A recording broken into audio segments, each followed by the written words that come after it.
بسم اللہ الرحمن الرحیم۔ پرانے وقتوں کی بات ہے کہ حسن نامی ایک تاجر نے ایک جوہری کے پاس ایک برتن امانت رکھوایا اور کہا کہ اس میں شہد ہے۔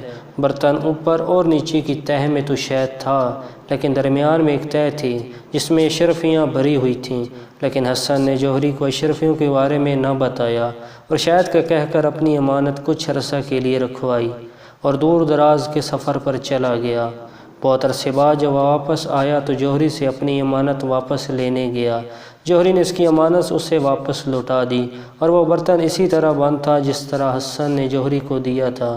حسن نے جوہری کا شکریہ ادا کیا اور اپنی امانت لے کر گھر گیا، لیکن گھر آ کر جب اس نے برتن کھولا تو اس میں سے صرف شہد نکلا اور درمیانی تہہ میں رکھی ہوئی اشرفیاں غائب تھیں، اور وہ بہت پریشان ہوا اور جوہری کے پاس گیا، لیکن جوہری نے اس کی بات ماننے سے انکار کر دیا اور کہا کہ تم نے میرے پاس صرف شہد امانت رکھوایا تھا جو میں نے تمہیں واپس کر دیا، اگر اس کے اندر اشرفیاں بھی تھیں تو تم نے مجھے بتایا کیوں نہیں؟ اب تو حسن اور بھی پریشان ہو گیا اور اپنا مقدمہ لے کر کوتوال کے پاس گیا۔ کوتوال نے جوہری کو بلایا، لیکن جوہری نے وہاں بھی وہی بات کی، اس نے میرے پاس شہد ہی رکھوایا تھا جو میں نے اسے واپس کر دیا۔ کوتوال بھی یہ بات سن کر چپ کر گیا، کیونکہ جوہری کی بات ٹھیک تھی، لیکن اس سے محسوس ہو رہا تھا حسن جھوٹا ہے۔ چنانچہ وہ ان دونوں کا مقدمہ قاضی صاحب کے پاس لے گیا، لیکن قاضی صاحب اس مقدمے کا کوئی فیصلہ نہ کر سکے۔ آخر بات خلیفہ تک پہنچ گئی۔ خلیفہ نے بھی ساری بات سننے کے بعد جوہری کے حق میں فیصلہ دے دیا۔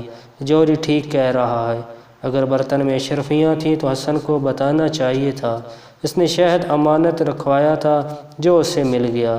حسن افسردہ ہوا کر خلیفہ کے دربار سے چلا گیا۔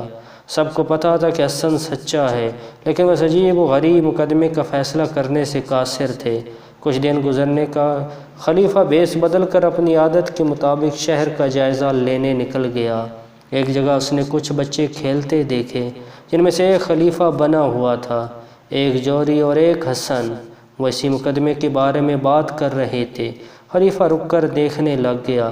حسن نے اپنا مقدمہ پیش کیا، جوہری نے ماننے سے انکار کر دیا تو خلیفہ بنے بچے نے کہا کہ شاہی حکیم کو بلایا جائے۔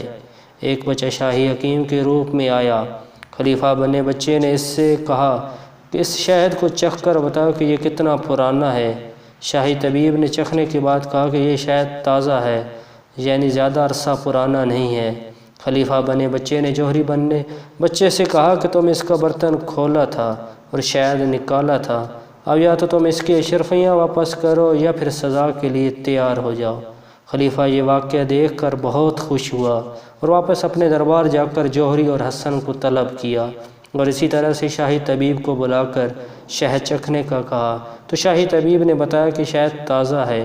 خلیفہ نے جوہری کو کہا یا تم اشرفیاں واپس کرو یا پھر سزا کے لیے تیار ہو جاؤ، کیونکہ تم نے اس کا برتن کھول کر شہد نکالا تھا اور اس کے ساتھ اشرفیاں بھی نکال لی تھیں۔ جوہری نے تسلیم کر لیا اور حسن کی اشرفیاں واپس کر دیں۔ یوں ایک بچے کی ذہانت سے ایک مشکل مقدمے کا فیصلہ ہو گیا۔